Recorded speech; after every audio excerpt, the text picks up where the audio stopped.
In this video, I'll show you how to disable YouTube Shorts on both iPhone and Android.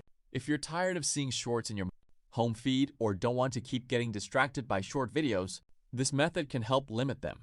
Start by opening the YouTube app on your phone. Then tap the U button in the bottom right corner. After that, tap the gear icon in the top right corner to open Settings. Scroll down until you find Time Management. On iPhone, it's located below Family Center. On Android, you'll find it below Languages. Tap Time Management to continue.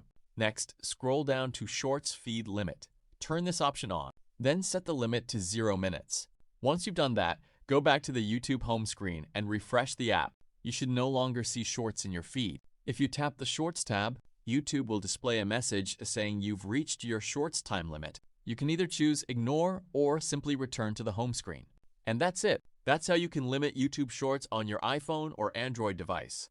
If you found this video helpful, don't forget to leave a like. Subscribe for more useful tutorials, and thanks for watching.